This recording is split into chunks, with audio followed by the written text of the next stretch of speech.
other people join in, that's fine.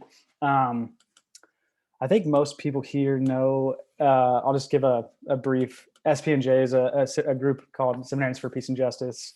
We're like, our purpose for existing is kind of twofold. On the one hand, it's to be like a community of learners around radical politics and radical Christianity.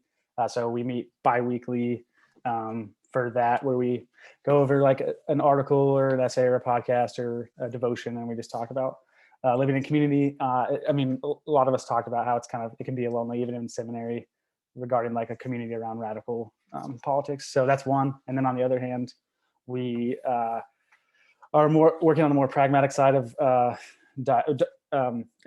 endowment transparency. There's kind of like a move across the nation on different campuses on endowment transparency one, and then once you kind of figure out what's in the endowment divestment. And so we meet specifically about the prison industrial complex and that.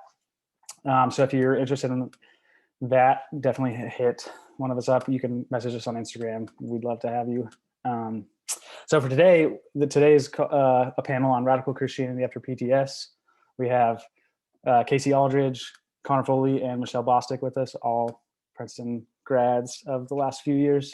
Really excited to learn from you guys. I'll probably let you guys just do most of the introduction because we have time allocated for that. So the icebreaker question we got was, what started the process of radicalization for you? And or what art inspires you? What visual art, music, film, what kind of inspires you in the radical direction? So Michelle, if you want to start us off, we can go from there. Sure. As you said, I'm Michelle. I am a second-year PhD student at the University of Virginia in religious ethics. I'm going to do what art inspires you, but then I realized that my answer was super generic. So I am very people-oriented, as you might guess. And I was thinking the other day, I was laughing at my first year seminary self, who was very much a tenderoni and was like sad when I would pass people on the platform when I was riding the train, because like I couldn't know those people. I had a little precious heart. So that being said, movies that are more slow paced and have a lot of character development are very moving for me. So one of my favorite movies is The Last Black Man in San Francisco. And I have like written papers on it, done everything with it. But like anything that allows you to really witness the richness of people and their character and the complexity of their lives, I'm very motivated by.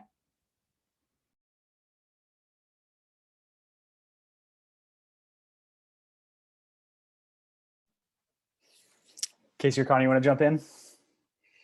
Let's go with Connor, and then we'll finish with Casey. Okay, sweet. So my name is Connor Foley. My pronouns are they, them. I'm a pastor at First Congregational Church of Woodbridge in New Jersey, and I organize Firelight Community, which sort of like this is a space for exploring and practicing spirituality and radical politics. I'm also state coordinator for Abolition Apostles, which is a national Christian abolitionist organization. And I wanted to talk about what radicalized me, because I think it provides some helpful biography too. I grew up in Yuma, Arizona, which is right on the border of Mexico, like just 15 minutes from my house, and you're in Mexico. And there's a lot about growing up in that space, in that particular geographical place that shaped me in really profound ways. I mean, just thinking about the proximity to carcerality, just in terms of the border as a carceral space, and the Yuma itself was built on a prison. That's what it was. I don't know if you've ever heard of the movie 3:10 to Yuma, but it's that's what Yuma was just a prison, and then a city grew up around it. It has the highest unemployment rate in the nation, so lots of poverty. Lots of policing, lots of crime, as a sort of main channel for the drug trade. So there's lots of gang violence. So most of my friends that I grew up with, half of them are in prison for really serious things like murder and robbery, and are there for decades. And half of them are cops. It's really weird. You really like chose one of the two directions. One of the high schools there was called the Yuma High Criminals.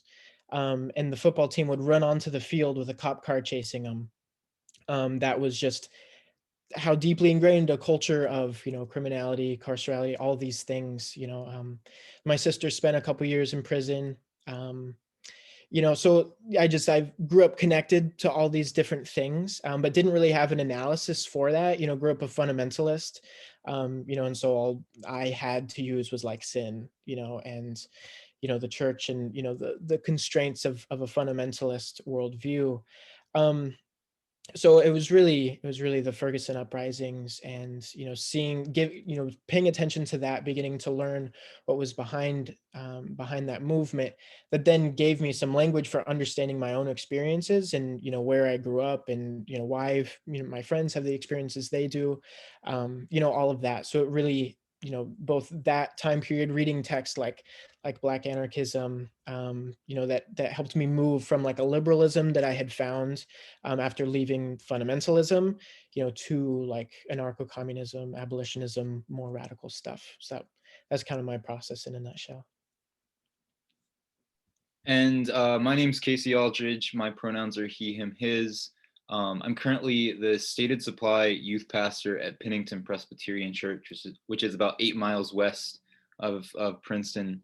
I do work within both within and outside of the church, but within the church, have been involved in the fossil fuel divestment program in the PCUSA, as well as I'm newly on the steering committee of the Israel-Palestine Mission Network of the PCUSA. So doing a lot of work in those two fields specifically.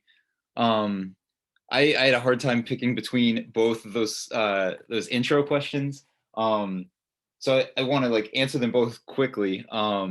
In terms of like art and media, I love like just really creative sort of like out there television. Just got done earlier this morning watching the new episode of WandaVision, and it's so poignant and like powerful, and the same with like some other shows that I love, that there are just ways to sort of like transport yourself into situations that speak to sort of things we experience every day or in crises, and to sort of like test out those situations in particular ways. WandaVision's like dealing with grief the past few weeks has just been so powerful. But in terms of radicalization for me, I go back to really about 10 years ago right now, when I was a sophomore in high school. I was in civics class. We took a political spectrum quiz. I went in there with no real understanding of myself as like a political person in any way. The test was 0 being sort of furthest right and 40 being furthest left. And I'm in like semi-rural North Carolina, and had a 40 out of 40, and no one else really was that far left of 20, right? Like everyone else was sort of right around the middle or to the right of center. And I figured maybe I just really messed up. Maybe I like didn't understand the questions. I got to at least start watching the news. So I started watching the news, and that within a week after doing that, a Tunisian street vendor named Mohamed Bouazizi set himself on fire in the town square. And within a couple of months after that, the president of Tunisia, the president of Egypt had both resigned. Like there were mass protests across North Africa and the Middle East. And we know this is the Arab Spring. And I remember just sort of vicariously watching these Twitter revolutions play out. And then there was Occupy Wall Street in the United States, and these anti-austerity protests in Chile and in Spain and Greece. And it sparked my imagination in a way that nothing really had before. It taught me at a very early point that another world is possible, right? Even if we've seen sort of the victories won by the Arab Spring, or like retreat over time in certain places. In Egypt, you had a revolution, and the same military government that was in power before 2011 is now in power again. And yet, like, there's still this like incredible power in popular struggle, and the way in which people pouring out into the streets are able to sort of change what they realize is possible. There were other sort of like crises that brought me into particular struggles. The coal ash spill in the Dan River by Duke Energy in 2014, or the CMPD murder of Keith Lamont Scott in Charlotte in 2016. But really, it goes back in many ways to just seeing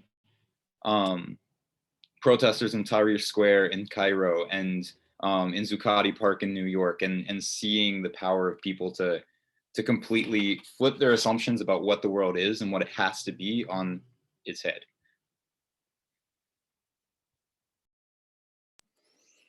Yeah, it's really helpful context. Thanks, guys. We'll jump right into the general panel discussion because we're time flies. So in this section, you guys can really like treat it as a panel. I know that's difficult on Zoom, but you guys can be as like conversant with each other as possible. We have a time after this for like specific questions to your guys' interests, but this can like kind of bleed over between the two. Obviously, your guys' interests are going to like bleed into how you answer these questions, and vice versa.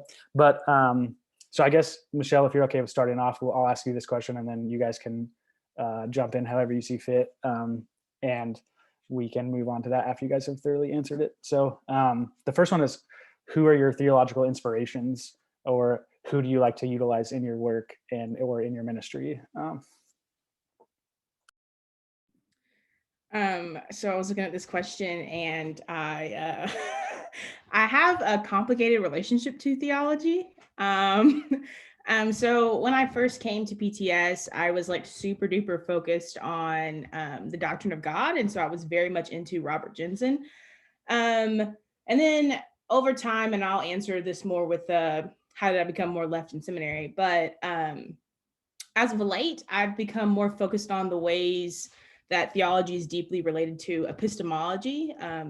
So what we say about how we know is just as important as what we say is true. And so there's a lot of theology that I think obscures that move. And so I really appreciate people like Willie Jennings, and for me, Carrie Day was really influential, who talk about different sorts of rationalities being present that shape how we know. So Jennings talks about the development of Christianity and whiteness, and Day talks about neoliberalism as a force that also shapes a kind of competition in how we relate to one another. And so for me, when we talk about theological education, we often think about becoming more honed in our tradition so that we have ways of giving critique, because we have a map and a terrain. We become habituated to a tradition that teaches us the questions that we want to ask and the way that our tradition frames them. And my struggle with that is that oftentimes it fails to reckon with the many forces that shape how we know various things, right? Being in the US, maybe something like, I'll use the example of being Pentecostal because I'm Pentecostal. So you talk about what you believe from a standpoint within the tradition, but you oftentimes, for the communities I come from, fail to acknowledge the ways in which law and order politics deeply shapes how they know the world. And so they'll say it's like a Pentecostal thing, and they'll put it in that theological framework, but they have no clue that they're really just word for word speaking law and order politics. And so for me, I'm pretty... in my own work, I try to really pin down and dig into that and say, if you aren't careful, you will obscure a lot more of the sources of your existence than you will clarify. And so in doing that, oftentimes you unknowingly perpetrate harm. So that's, for me, my big beef with theology right now, is that oftentimes when we're trained in a theological mode, it obscures so many of the regular parts of our existence that shape us, because we try to put it into a certain kind of language that has its own modes of authority that have also been habituated in a long history of settler colonialism, whiteness, anti-Blackness, however we want to define that. So that's my tentative answer. I want to follow that because I feel like I come from a similar place. I mean, probably Casey does too, but but I mean, I do want to say too, like it's just so cool to be here with y'all. Like it's amazing. Like I remember hearing you speak in class, Michelle, and just being like, "Holy shit, she's so smart. What the fuck am I doing here?" So it's cool to like be here learning from you again and talking with you. Um, so yeah, I mean, like I have that issue so much so that like I don't really read theology anymore, like at least for the time being. Um that question of epistemology and like where we start and how we know what we know has really led me to start with like materialist analysis, with like really trying to understand the world and the political context before I then try to start like theologizing about it, I guess. So like for me, the way I kind of think about even that move in theological terms is like thinking about like how you encounter Christ first as flesh, and then you come to know his divinity, and then you hop into that dialectic where flesh and divinity are the same and stuff. And so you get the spiritual and material are really the same and they're interconnected, but you start with the flesh. So for me, like what I have been paying attention to is really like movements, where uh, the Cuban Revolution, right? African decolonial struggles, the Black Panther Party, Black Liberation Army, Zapatistas,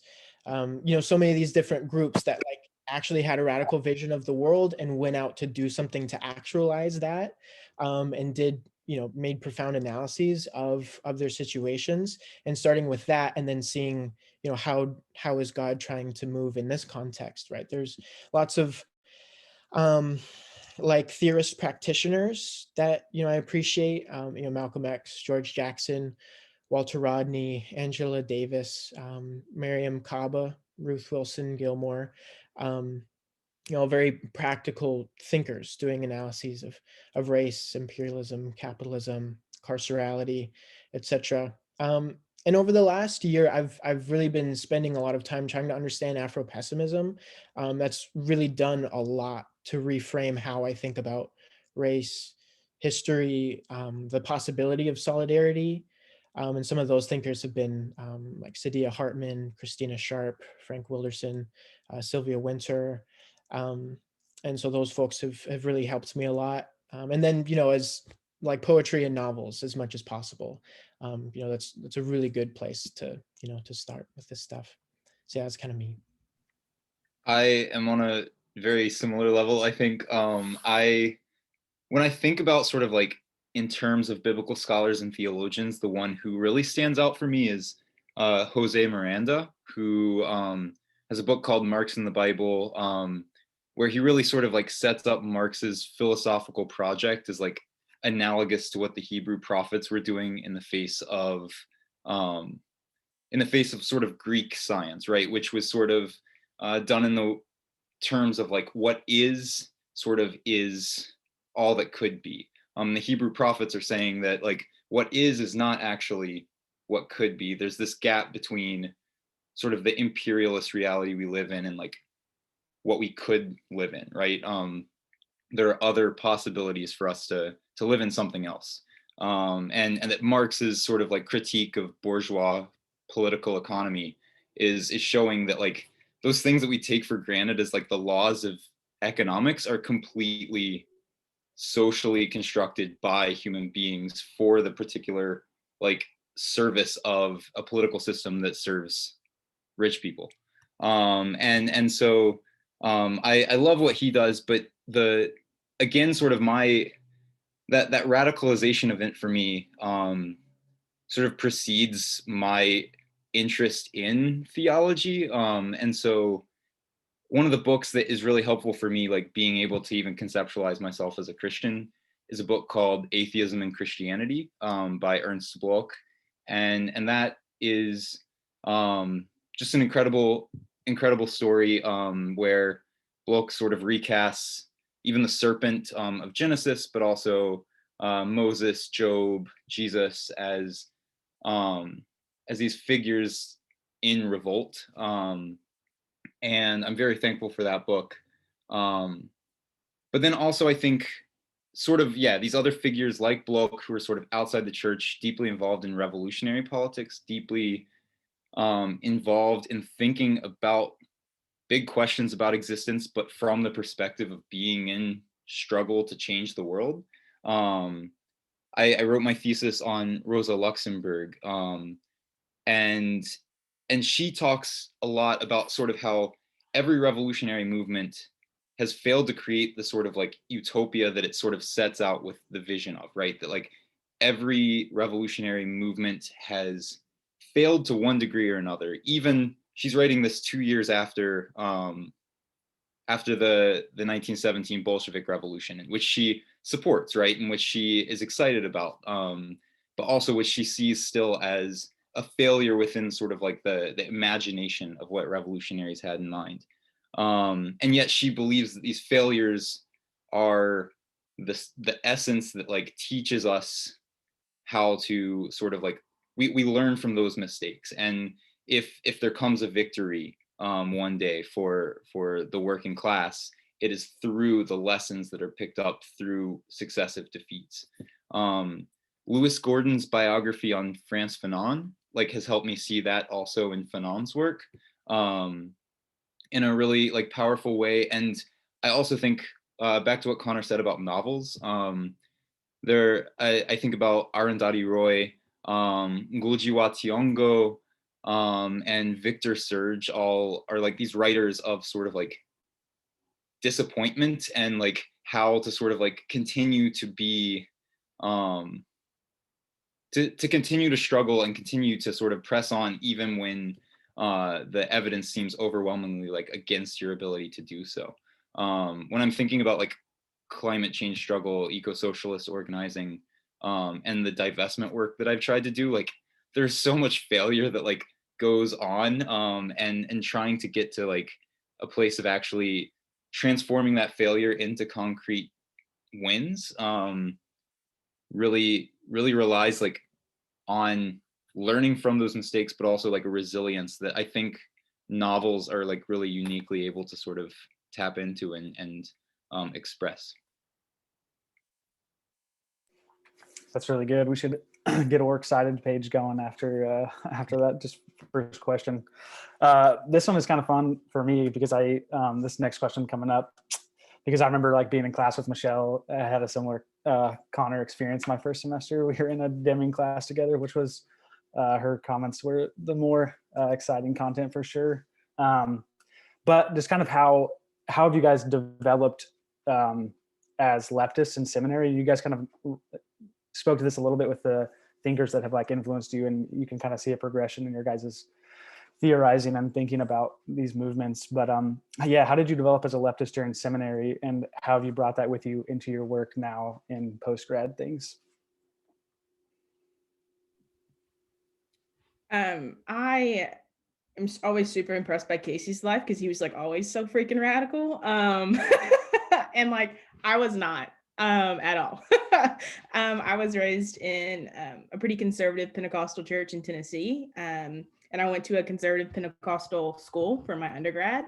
And so I was maybe moderate entering into seminary. Like I was progressive because I believed in women in ministry. You know what I mean? Like, so like seminary was very challenging. A lot of the things that I thought I knew and made me realize this is part of why I get kind of obsessed about how much tradition affects how we know in the world, because so much of my life was being told this is what it means to be faithful. And that was a deep desire of mine, was to be faithful.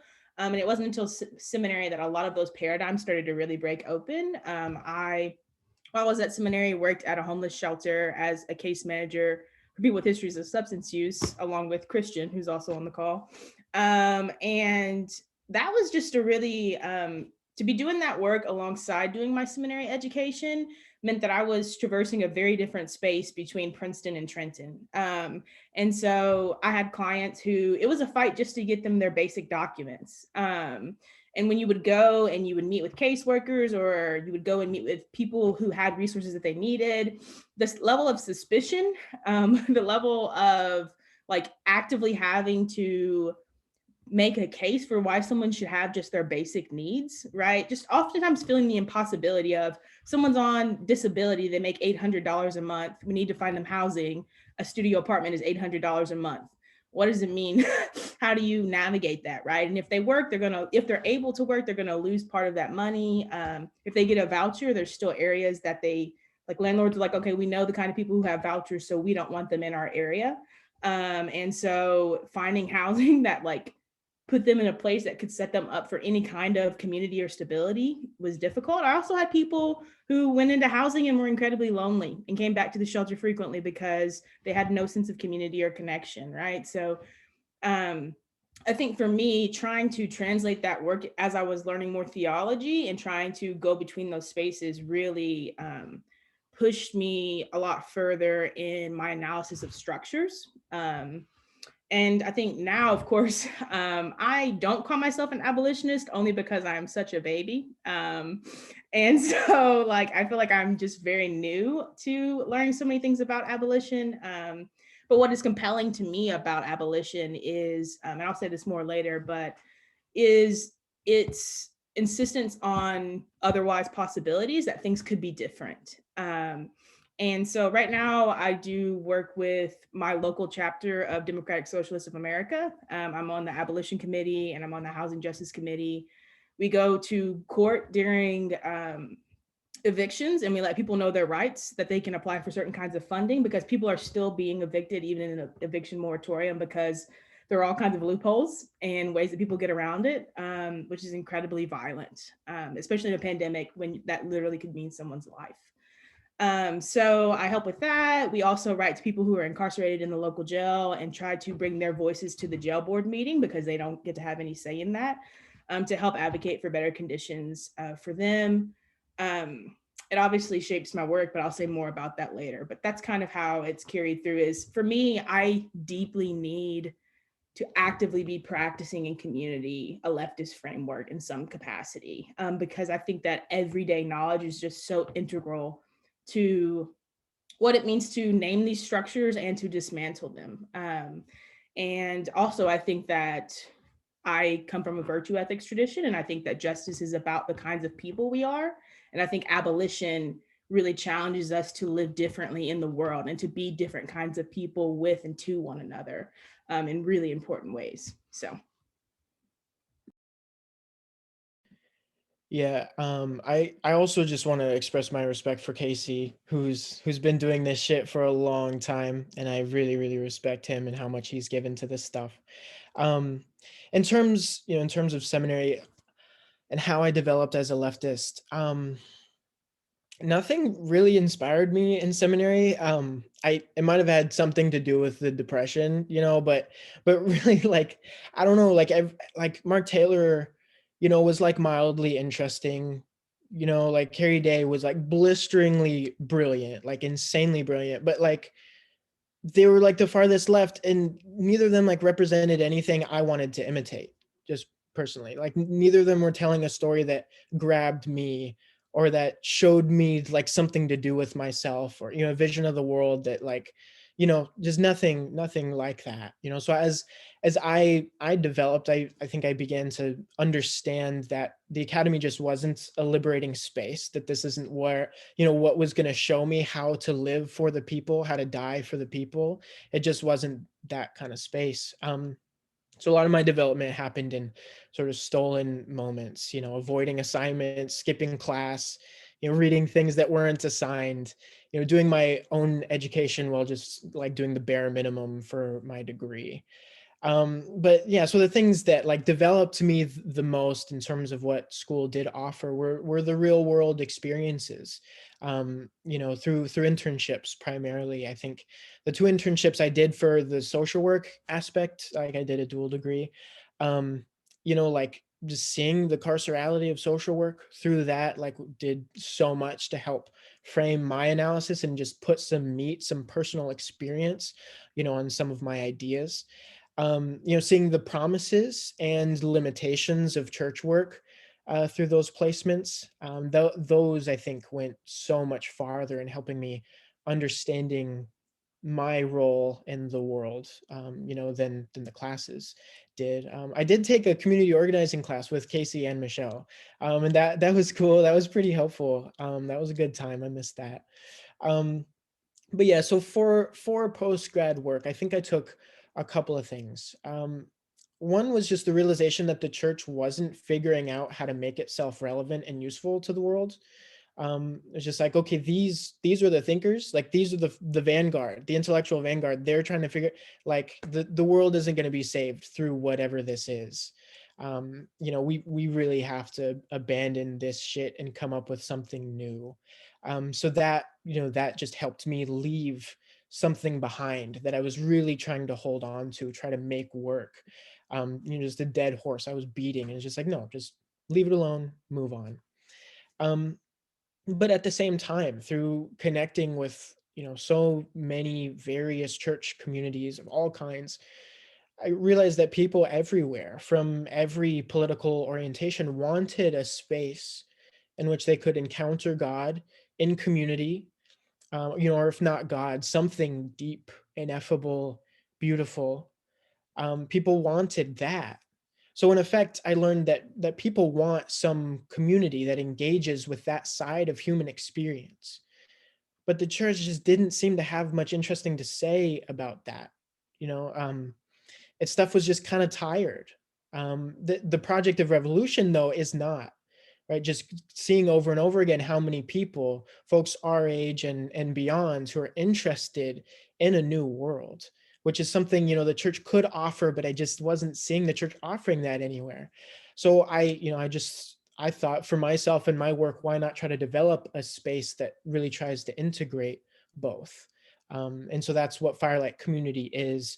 It's very experimental, still trying to work out like those contradictions and stuff, but that's sort of how the seminary experience led to where I am now. Thanks, Connor. I also was thinking about that theology and practice of community organizing class we all took together, and just how thankful I am for both of your presences in my seminary experience. In a similar sort of way, I think coming to seminary, it was the most sort of Christian environment I'd ever been in a way that was kind of stifling and really difficult to sort of navigate early on. I will say, yeah, to Dr. Day and Dr. Taylor's credit, they exposed me to some really great like texts and things to read. Dr. Day having us read Derek Bell's Faces at the Bottom of the Well, and Dr. Taylor, his Empire and Capital class, sort of using Rob Nixon's Slow Violence and the Environmentalism of the Poor. Those books like completely changed just the way I think about the organizing that I do, and so I'm super thankful for that. I think for me, it was also sort of getting out of the seminary, the bubble that the seminary and university sort of try and create for themselves. I did both of my field education experiences at Fifth Avenue Presbyterian Church, which is a very moneyed and sort of like powerful church in the heart of like Manhattan, right?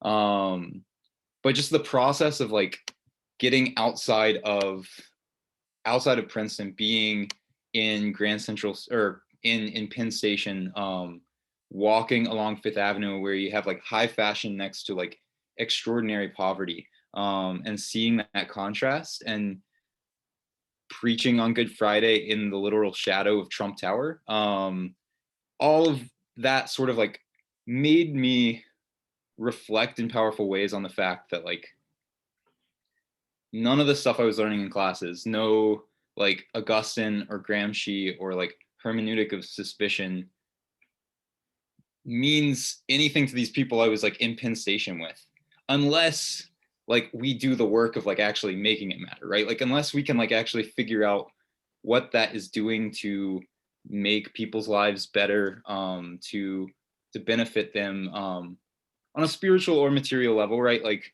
to help them understand the world around them, to help them change the world around them. I the field education process and just being in New York, getting out of Princeton, was extraordinarily important for getting me out of my own head and getting me out of circles where everyone cares about the conversations that very few people in the world care about, unless you sort of like know how to translate that and make it relevant and make it transformative. And so that's really what sticks with me, and work that I was able to do sort of with the Princeton University chapter of Young Democratic Socialists of America. That was always the stuff I was doing in classroom felt very detached from reality, unless I was able to sort of like connect it back. And the connecting it back usually was something that happened in practice, doing mutual aid work, or doing know your rights training, or even just riding the train, and just like being with other people. And the fact that this Christian story that we're learning how to proclaim and interpret and share with others is one that like is either meaningful or it isn't. And back to that question about like what churches are or aren't doing. I've worked a lot with another recent graduate, Rory, on like youth ministry projects here in the area, and he and I and another fellow recent graduate, Nee, we all kind of like text each other about youth ministry stuff. And Rory was saying the other day that like it just feels like the church is that all the things the church is trying to do, there are other organizations and other like communities doing better. I think sort of to Connor's point, like there's a unique contribution that the church can do, putting us in a kind of community, and specifically a kind of like community that tells a particular story that we can find ourselves in, that we can imagine otherwise possibilities in, right? And but that takes a little bit more than just what we sort of like learn in a seminary classroom. It learns like actually being willing to like puncture that seminary bubble and get outside of the very insular conversations we can have. This is a really good jumping off point. You guys kind of already even discussed it in terms of Connor talking about the failure of the imagination that the church often has, and then Casey just right at the end of you talking about the potential for radical movement within the church and the story that the church has, and the meaning, the possibility of meaning that the church can have. So you can answer this kind of going in that vein. How do you be pastoral as a radical? And we had talked with Michelle, and I talked about Michelle's in the academy and maybe has less options to do so, but she also has an interesting take on that. So, but yeah, another way of like, how do you care for, or how do you like meet people, especially specifically in the congregational context where this isn't really happening? And how do you like navigate that? Or not, if you're Michelle? Okay. So I'm not pastoral. That is a calling that is currently the Lord has blessed me not to have. So for me, I will make this answer short because I have a really long answer for a different question. But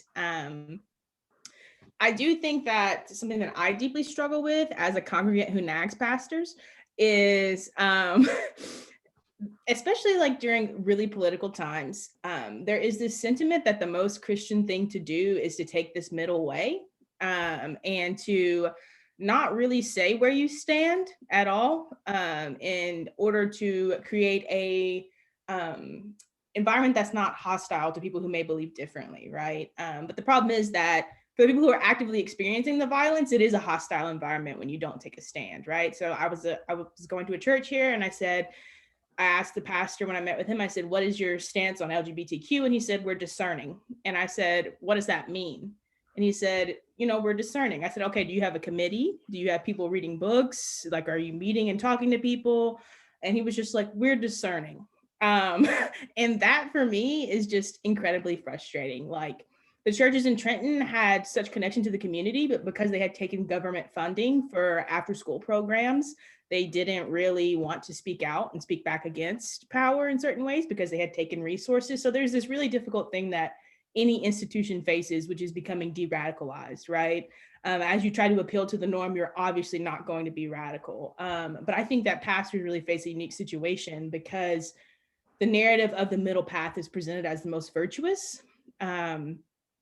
And it really obscures the amount of violence that it takes to not explicitly speak truth to power. And for the people whose lives are not the middle path, it is incredibly alienating. And those are precisely the people you need in your church to maintain a prophetic witness, right? And to be a part of the community.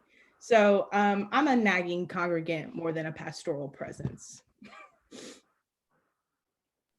I just want to say, Michelle, someone in our group in the board said they don't have a pastoral body in their, or a pastoral bone in their damn body. So we're really happy to learn what that looks like as a group. Yeah, and that nagging person is, precisely what we need to have everywhere, agitating at all times. So that's super important. So as someone who's like, who does not have the pastoring thing figured out in any sense, like, I've been doing this for like a couple months, I just say a couple of things from my very limited experience.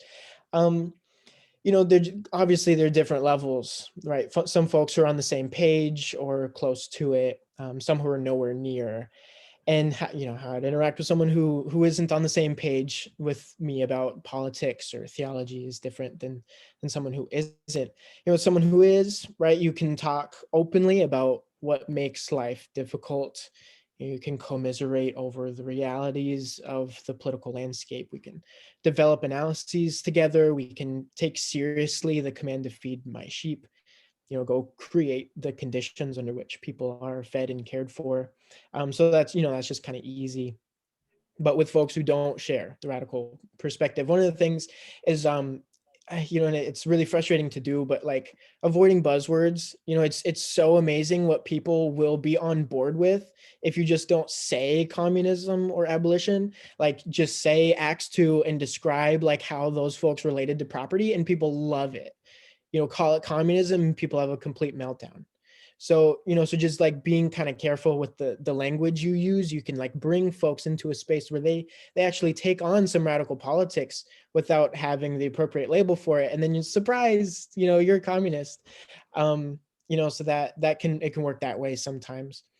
It involves choosing your battles. I think, like one of the ones that I chose early on was like, in the church where I pastor, they had an American flag up in the sanctuary. And I was like, yeah, no way. And it took a lot. Like I had like an hour-long conversation with like the main administrator about why that's not okay. And, and she finally got to a point where she was like, okay, like I get it. We'll just take it down and we'll see if people notice. And if people like throw a fit, then we'll have to go through this whole process of like explaining to everybody and, maybe taking, all these things for something that simple. And so like right now, like working on getting white Jesus taken down because he's everywhere all over this church. And he's a part of these art pieces that have been there for generations and like mean a lot to people. So, just like working sort of with folks and trying to pick the right battles, the most important ones, that's something you're going to have to deal with if you choose to exist in a space that might be fundamentally reactionary, which is the institutional church, and still want to push it towards a radical place. You're probably going to have to deal with some of that. It's like either that or just burn it down. So if you're not going to do that, then you're going to have to choose some battles and be strategic about it. And just like exactly like Michelle said, people are like overly sentimental, right? Like they want church to feel good and they think it should be about happiness and joy, and buck at real criticism or this, the suggestion that taking up your cross actually means that, right? So one of the things is just introducing like new emotional vocabulary, new emotional range and norms for the church. just sort of hoping that with time, like they'll be able to participate in certain kinds of affect, or like internalize new vocabulary, new thought forms, be able to hear a more radical message. And Hey, sir. sorry, what's that? Oh, never mind. And always leave folks with hope, I think, something to get through the week. Because at the end of the day, like, you have to balance your care for the world with your care for these people right in front of you. Like, if you believe that God called you to this community to care for them, like, there are parts of me that wants to just freaking like waste these people. Like, you're just, like, you are the problem. Like, you're killing the world. Like, we should all just sit in this church and burn it down and die together. And so it's like, sometimes I'm like, okay, that's what we should do this week. And then sometimes I'm like, well, until I'm totally sure of that, I need to care for these people a little bit and like give them something to make it through their week. So I feel sort of stuck between like hospice care and midwifery, where like I'm trying to help the church and its faithful people die with an opiate, something that I don't necessarily believe in, but I also like don't begrudge them in a way where it's like, man, like you put in this time, like you've been here 60 years, like, um, so like both doing that while also trying to give birth to something new. And the new thing is of course dependent upon their death.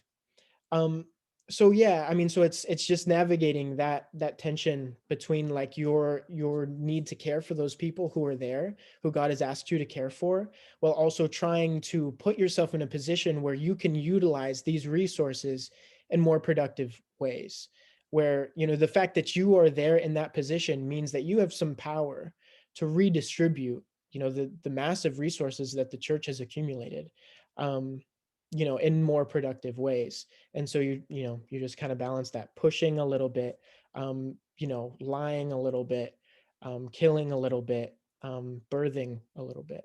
So yeah, just trying to navigate those things. Yeah, I think for me, being pastoral is another place where I struggle, and particularly I think this year, um, particularly also being in a new church placement where like I have not spent time in person with people here. Like I'm like trying to be pastoral through a Zoom screen is hard, and like and probably harder than it might be to be in person.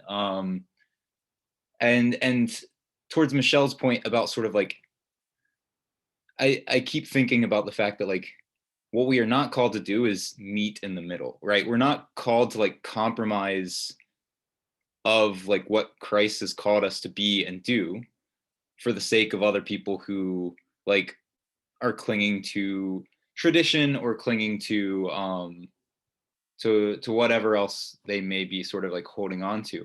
I'm preaching next Sunday and we're doing a sermon series on Philippians, and I have the text that's sort of like be of same mind, be of same spirit. And what I'm trying to communicate in that is that like we are called to be like not united in some like middle ground, whatever that might look like.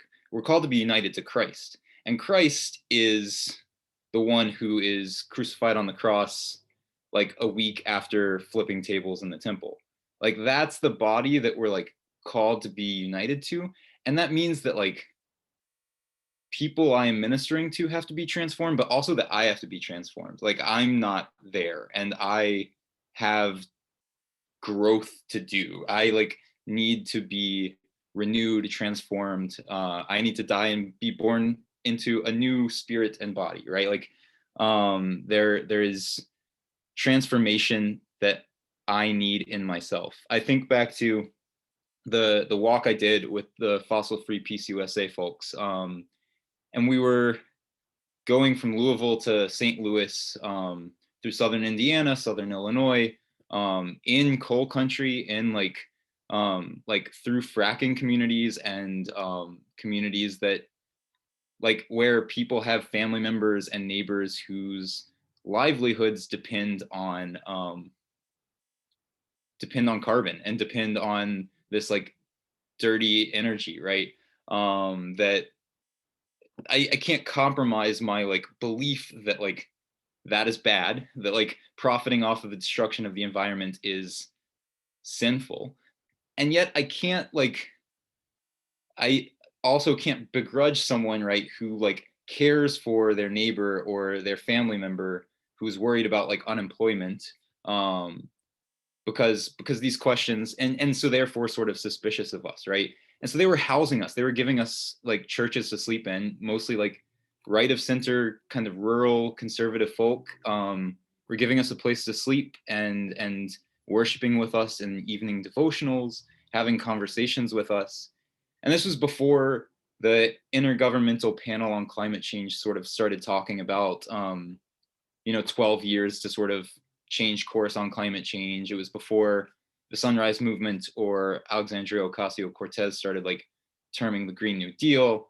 But I was hearing people like talk about a Green New Deal then. I was hearing people like talk about a system where there's like a just transition, where those who are worried about getting left behind by this transition into clean energy aren't. They're taken care of with some kind of jobs guarantee, right? They're given jobs in new and clean energy. And I think in that what that helps me realize is that like in that process of being united to Christ and transformed into a more like Christ-like image, that it's not about meeting in the middle. It's like going where the hurt is. And I think even like the most like reactionary people like are harboring a kind of hurt, right? Like they're like still dealing with a kind of like hurt that they are fearful of. They're like fearful of losing what they have, or they're fearful of something else. And the gospel speaks to fear, and the gospel speaks to like a lack of imagination, and gives us the ability to like see that another world is possible. And so I believe there's pastoral work to do. I am not really in the season where I feel like able to really do that, and I don't have all the answers of like what that is supposed to look like. I certainly can't really be pastoral to folks who think that Joe Biden is a commie when he's, bombing Syria and like blocking minimum wage hike and keeping kids in cages. And I don't have patience or time or like any kind of like ability to talk there. But I also think that even those people somewhere like are harboring a kind of hurt that like and that there is pastoral work to be done, even if it's not all of our calling to do that all the time. Gosh, that's so good. I think like the metaphor of pastoral care is hospice work, and midwifery is a really apt analogy. We're going to transition now to a time for a specific Q&A, but we'll also invite you. I'm going to tap Brooke in, but we'll also invite you guys, if you have any like burning questions, to put it in the chat. And if you guys see a question that you would rather respond to than these specific ones, like feel free. So Brooke, do you want to take over for the specific Q&A? Yeah, so I'm just going to start with Casey because our group specifically is trying to do divestment work. So the question we had for Casey, and I know Casey's seen this, but just for everyone else, is just what have you seen to be the pressure points of divestment work, especially for the PCUSA mentality around their money during your time doing divestment work, and as you've just said, as a committee member for the Israel-Palestine Mission Network? Sure. Yeah. Thanks. So yeah, I think there's a couple different things that we work on, right? And with the fossil-free PCUSA stuff, when I went to General Assembly in 2018, I did not know how any of this divestment like program worked. But the General Assembly, the denominational level of the PCUSA has a group called Mission Responsibility Through Investment. And I think they also work with sort of the mid-councils, the synods, the presbyteries. But the General Assembly gives them directives to sort of like engage companies to try and push them into a sort of more humane or just like corporate policy. And when that fails, if it fails, and it almost always does, then MRTI may refer back to the General Assembly to recommend divestment. So that's what happened. MRTI was set up, I believe, in the run up to divestment from South African apartheid. It was this process of like, well, let's try and get these companies to like renounce apartheid and like move operations out of South Africa like until apartheid's over, right? To refuse to profit from this. And there's this like Presbyterian theology there of like, oh, like that's because like, you know, Jesus dined with like rich people too, right? You know, like Jesus is calling us all to like, and we have to sort of engage first, and that's fine on one level. It's also the fact that I think it has a fundamental misunderstanding about like what a corporation is. Corporations have a God, and it is their bottom line. It is profit. It is not the God that we claim to pray to in Presbyterian Church on our best days, right?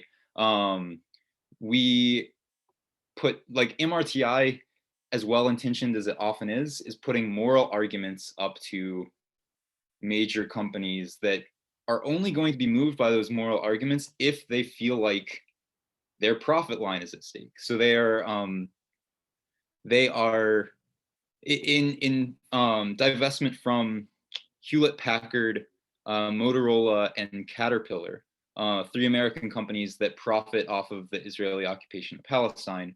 The PCUSA made headlines in 2014 for being the first major denomination to divest from those companies based on human rights abuses. And that was after years, though, of MRTI trying to change them, right? Right now, the Israel-Palestine Mission Network, we're focusing mostly on combating Christian nationalism and opposing and ending the siege of Gaza. But we still do some boycott and divestment work currently on Pillsbury, who is, there's a boycott out against Pillsbury right now for operating in illegal settlements in the West Bank. And so we're still doing that work. But it's one thing to sort of like put that kind of moral argument to a company like Pillsbury, right? Who could move their like factories out of the West Bank. They could move their factories like into places that weren't on occupied like indigenous Palestinian land. All of this is, of course, like a weirdly blind eye towards like America as a settler colonial regime as well. But that all aside, you can sort of like articulate a moral argument against those companies that like operating and profiting off of apartheid or an occupation, because Pillsbury could move and it wouldn't fundamentally affect their like business structure or their bottom line. For us to move and sort of have a moral argument against fossil fuel companies is a completely different sort of thing. It would be asking like Exxon to become a company that it is not. Like we are literally asking like companies that have for decades put money behind like climate denial in order to like falsely inform the public that what they're doing is fine, all while they burn carbon for personal profit. And we're asking them to like cease to be the very entity that they are. And so I don't believe these sort of economic arguments really actually hit the pressure point that people want.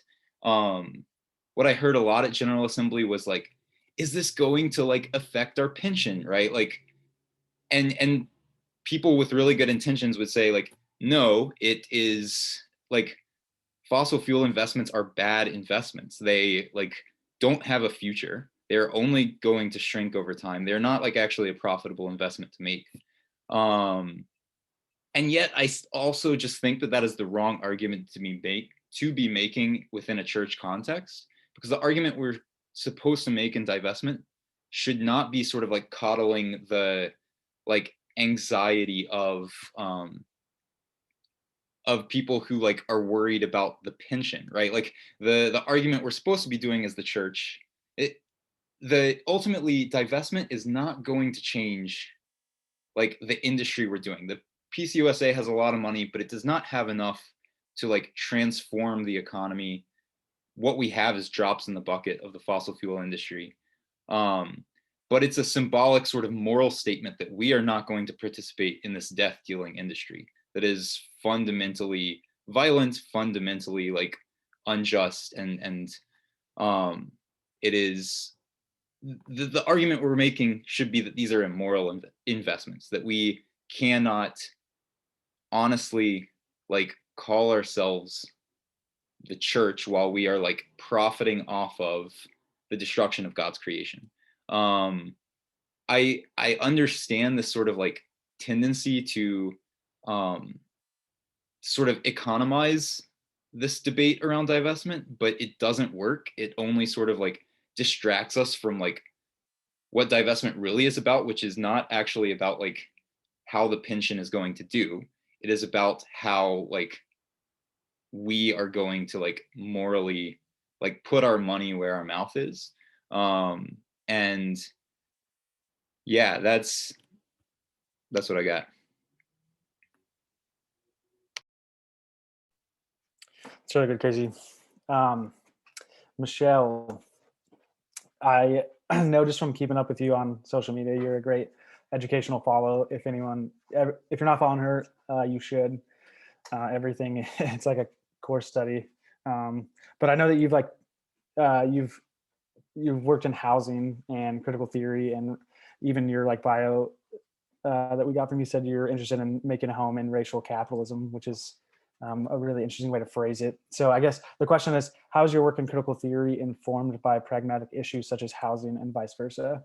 Or how do you see housing as a tool of abolition? Yeah, so I think there are a couple of different ways we could think about this. So when we think about housing, we can talk about it as physical. And so for me, I would approach it through a Black feminist framework and ask the question, what are the interlocking conditions, right, that have led to so many people not being able to have access to housing? And how does everyday knowledge of people who have housing or who actively struggle with this kind of precarity, how does their knowledge open up ways that we might critique the system, right? So here we would be talking about policy change, making sure people know their rights, advocating for like a homes guaranteed, naming previous racist housing practices such as redlining, gentrification, and predatory inclusion. But I also want to say that part of this work is focusing on the practice of home, is how I kind of think about it. And it has to do with race, gender, sexuality, ability, class. We have a lot of narratives around home and family and who we belong to.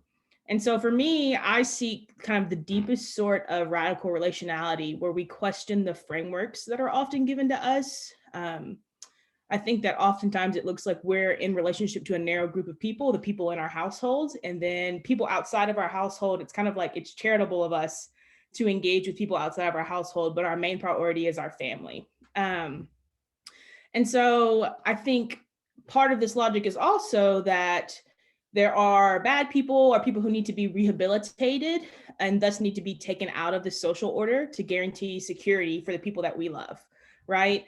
And so in that way, we kind of seed our ideas of good and bad and so many possibilities of connection over to the state so that the state might maintain the social order through carcerality, criminalization, policing, right? And the state has its own ideas, and it even presents moral narratives about what a good home is, right? What a good conception of a family is, and it makes policies around those things, right? This is Reaganism throughout. And so I think what happens in seeding so much of our relationships and what it means to relate to one another over to the state, it means that a disproportionate amount of violence happens for Black and Indigenous folks. Their homes are surveilled and criminalized in ways that I think many people who don't frequently interact with the state don't see. It's invisible to you if you don't actively see how much surveillance and criminalization and precarity happens in Black homes, right? At any moment, even when you think you have safety, like my sister, it's a pandemic, she's a single mother and she has a son, and she is navigating that reality, and the school is like, hey, your son's missed too many days, and if you don't correct this, we're going to take you to court. Why is that the first mechanism for relationship? Why is it some kind of legal leverage that we need to have to relate to one another, right? Like, this is literally just talking about a kid missing too many days of school, which is like 10 out of 180. And they're like, okay, well, we're going to go to court because this is the only way to get this right. Yesterday, I attended a webinar on abolition and holistic care for parents from the Movement for Family Power. And they named the racist and ableist history that underpins the foster care system, which they call the family regulation and family destruction system. And how that system continues to envision a vision of home that is, I mean, the amount of policy that is incredibly ableist that will result in children being taken from homes is astounding when you look into it. And so both Indigenous and Black people have the highest rates of contact with CPS or foster care system. And there's a lot of violence in the intervention of taking home and then having to go through parenting classes, right? Which is a vision about what parenting should look like so you can get your kids back. And even if you go through parenting classes and anger management, you still may not get your kids back. And if it takes too long, you could lose custody of your kids permanently, right? So like, I think we have to struggle against this kind of logic in order to build loving and healthy communities. And that entails collective action. It's not just like, you're like, Michelle, you're unmarried and you don't have kids. Why are you so concerned with this? But I think it takes all of us. And if I'm going to say that people who have nuclear families should open up their relationship, then I should also be looking for ways to support and be a part of that, right? I understand abolition as the refusal to relinquish relationships to the state. I get this from Rashawn Crawley. And if we refuse to give up our relationship to what the state deems non-normative and thus criminalizes, then oftentimes our motivation for ceding over to the state is our own inclusion and protection, right? But if we refuse that kind of order because we realize the violence it does for those who don't fit into it, then we start to enact different possibilities of relating to one another, different possibilities of accountability to one another that are not rooted in carcerality or criminalizing poverty. This means reshaping what it looks like to practice home, how to take care of one another, how to refuse to let go of each other. Ruth Wilson Gilmore says that abolition is presence. And so while it names violent systems and calls for the dismantling of the system, it also calls for us to be present to one another in a different way. And I think that home is an integral part of that. I've had people say, Michelle, I commend you for the work that you do, the activist thing, but I don't have time for that.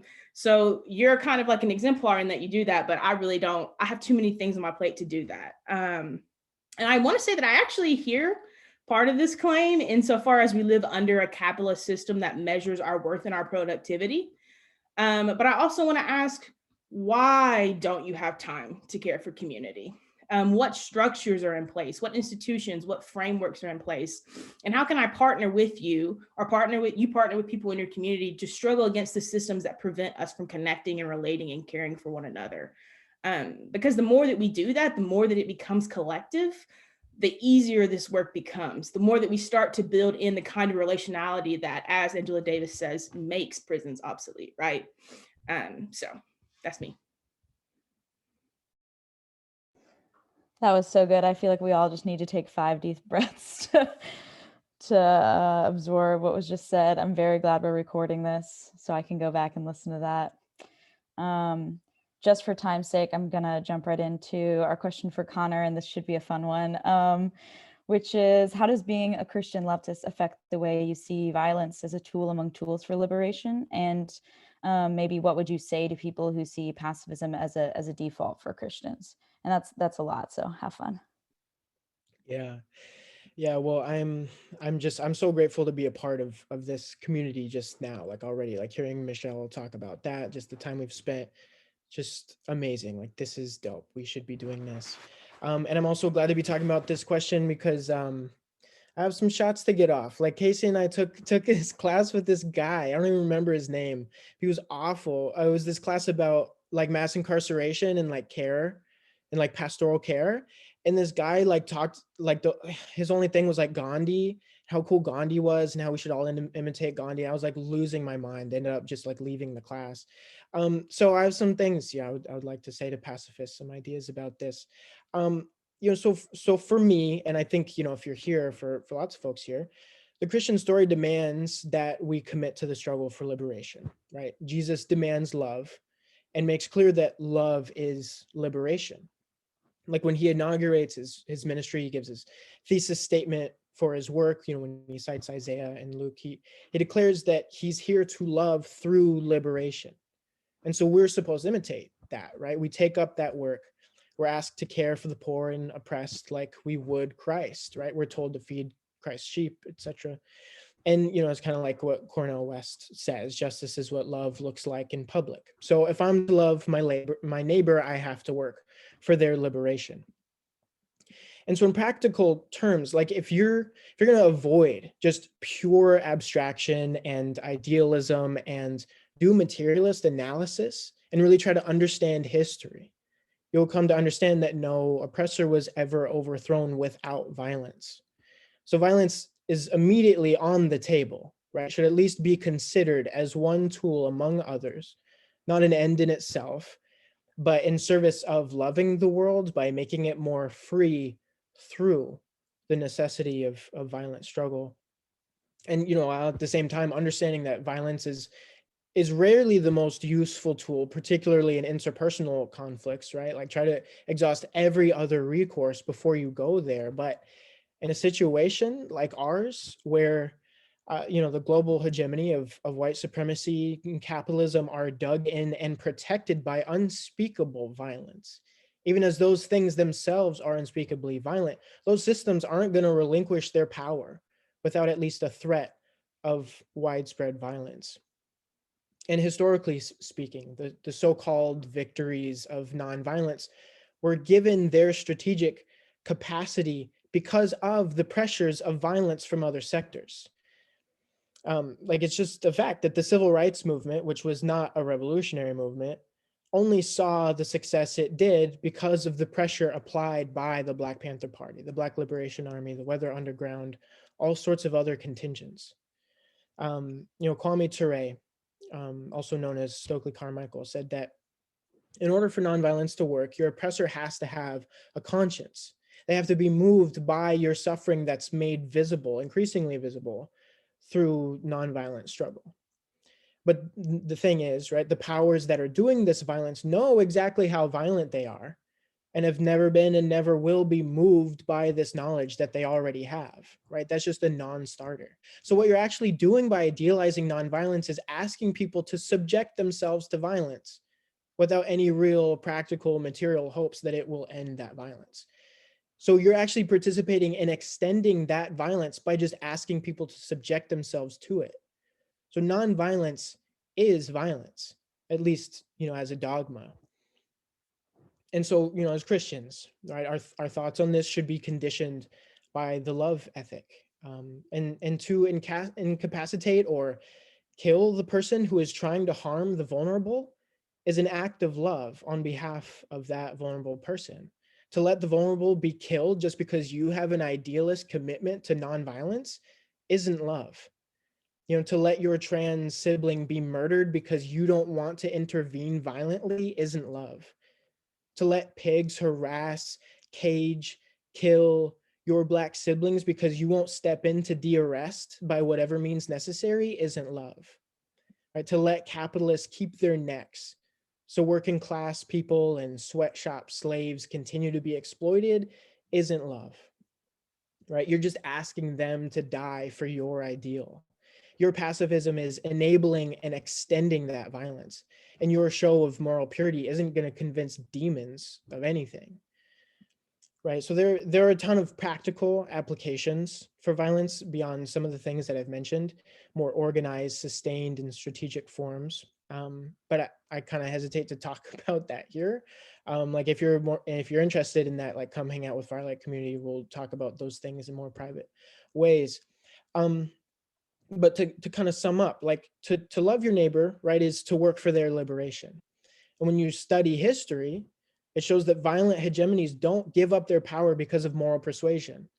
And the moral persuasion of nonviolence is actually just asking vulnerable people to be brutalized and killed with no real hope of victory. Violence, on the other hand, actually gets shit done. It shouldn't, I don't think it should be the first, definitely not the only tool. But if the moment demands it, it has to be on the table, right? So try to be as critical, strategic, and communal in application as possible, right? Don't be a vigilante, be a part of an organization that has an analysis, a plan, and can keep you accountable. And I think that one of the things that's toughest for folks on this question is just that Jesus seems to be such a nonviolent figure, right? So like, how do we account for Jesus' apparent commitment to nonviolence? Like he tells disciples at one point to carry swords, right? But then he gets mad when they use them. So like, where is he coming from, and how do we figure Jesus within, a violent ethic? The first thing is, we could just consider that Jesus is a strategist, right? That nonviolence was simply the method he chose to accomplish his ends, right? Not some sort of universal and eternal principle we all have to commit to everywhere in every material condition. And even with that selection of tactic, he's kind of ambivalent, right? Like he says to take up the sword, gets mad when they use the sword. He brings a whip into the temple, but then also says turn the other cheek. So he kind of goes back and forth a little bit. It could just be that in whatever way he conceptualized his work, he hoped that nonviolence would get him his goal. And if his goal was just to die, the nonviolence certainly accomplished that, right? Nonviolence accomplishes that. If you just want to die, nonviolence is a good way to do that. But if you want to be free, violence is going to have to play a role.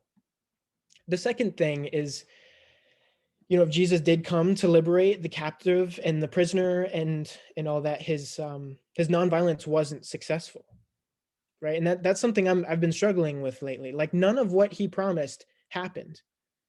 The fact that he proclaims the liberation of the prisoner and then dies next to two prisoners that he didn't free is, I think, a condemnation of his strategy. He should have called down those angels.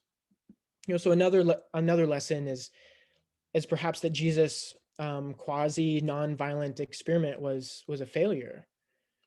It makes sense, I think, within a biblical narrative to see this, right? God tries so many things to get humans back on track, from the garden to the flood, to the law, to the exile, to the coming of Christ, all trying to get humans to figure it out, without success, of course. And perhaps Jesus' failure to accomplish what he set out to do is just another chapter in that story, the chapter about the failure of nonviolence. You could take a book like Revelation, perhaps as a prefiguration of the next attempt, one in which empire is actually destroyed by someone wielding a sword with a, robe dipped in blood. Tons more to say, so I'm just gonna stop there, and people can ask questions if they like. Thank you, Connor. Thank you, Michelle. Thank you, Casey. These seriously you've given us such wonderful things to think about. Truly, I'm going to have to listen to this conversation again. But for the last few minutes, we wanted to open it up for people that came. If you wanted to put questions in the chat or ask a question directly, please feel free to do so now.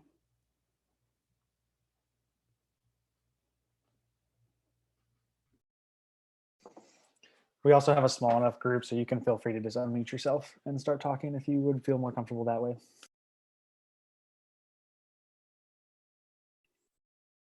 I'll hop in real quick and ask a question. I'm Neil, and I am also on the board here with SPJ. And my question is, as a Christian, how helpful is theology for these issues we've been discussing? Casey, you mentioned blocked atheism, and Christianity, where you almost say no to theology to say yes to, Connor, as you said, a materialist analysis of what's going on around us. And I've come to kind of the thought that like a truly Christian thing to do now is in some sense be an atheist. Like that doesn't mean you don't believe in the existence of God, but you truly look for material liberation through like a negation of theology proper. And I was wondering if y'all could expand on that, because this is something I've been wrestling with for a while.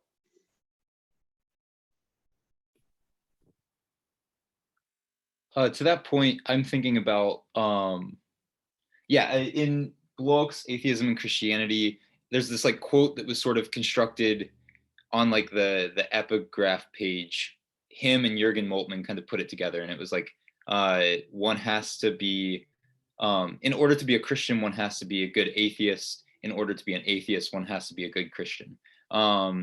There's this like way in which the sort of doubt and like disenchantment of atheism sort of like sits at the heart of Christian faith, I believe. And the Christian imperative is in holding fast to the God of the Bible, the God of creation, the God of Exodus. There's also this negation of every other God, right? Mammon and the gods of empire, that we can't hold on to.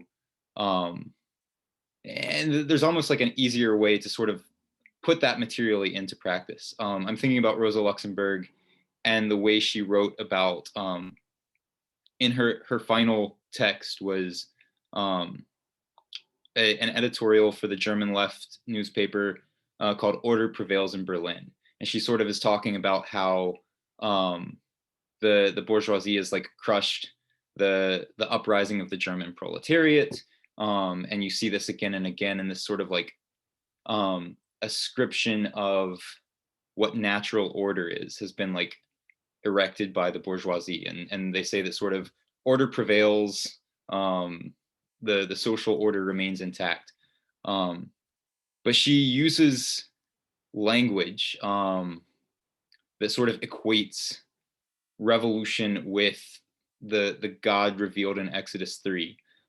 This I was, I am, I shall be. And when I think about like who God is, especially in the Hebrew Bible, is this invisible God, right? This like God that is not something that can be so easily just like caught in a particular way, that God sort of escapes definition at every turn. Incarnation does a lot of great things for us, but it also kind of complicates that, like the fact that the God of the Hebrew Bible is this ephemeral kind of like impossible to pin down God. God resists every single attempt at sort of like actually putting a definition on God. And if that's the case, then all we can really do to be faithful to God in that situation is to be resolutely unfaithful to everything else that sort of presents itself as God. To whether that's money or power, or military might and nationalism, these things that have this narrative about what the universe is all about, or that put themselves up as the ultimate source of meaning. We just have to say no, and all we can do is like reject those like false gods, and that is our best path to being faithful to the real God. That like we get through the incarnation, like where to go to actually find God. But I do believe that like we can't jettison what the Hebrew prophets are all about, which is that like faithfulness to God means rejection of all the false gods. I don't know if that exactly gets at your question, but yeah.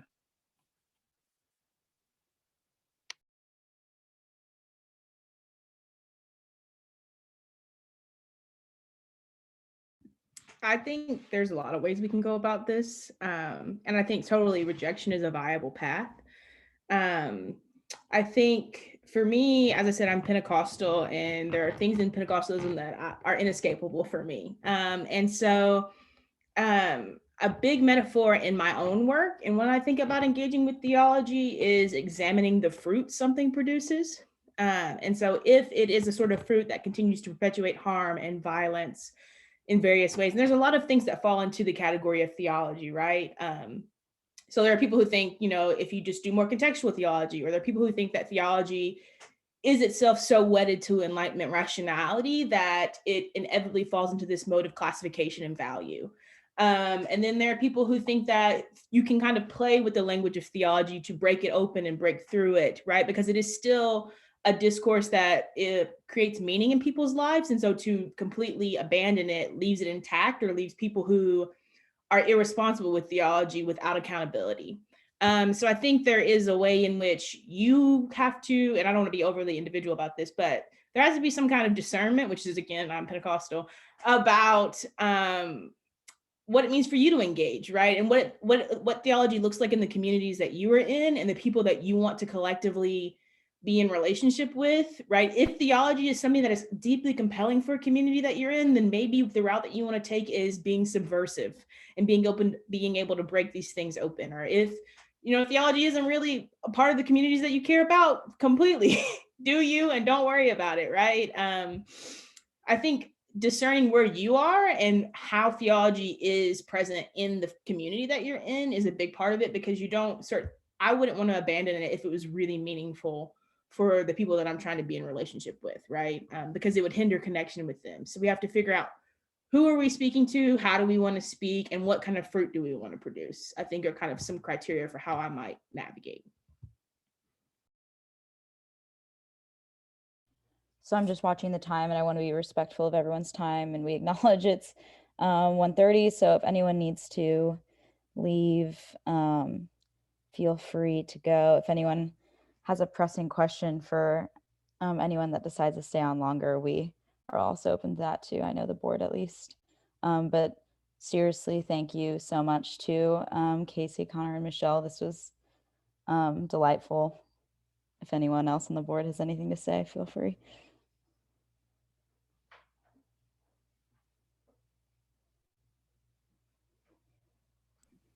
I think Connor already said this when he was talking, but I just want to name the fact that this was an absolutely wonderful time. It was truly soul refreshing to hear from all three of you, to hear your thoughts in a way that speaks to our own context here at PTS as people that have gone before us and are still doing the good work after PTS. So seriously, thank all three of you so much. It was truly wonderful.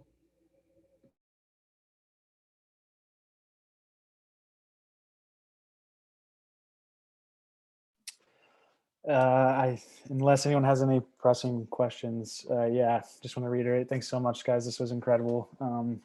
I also love like the post grad camaraderie / gassing up of each other. That was really cute.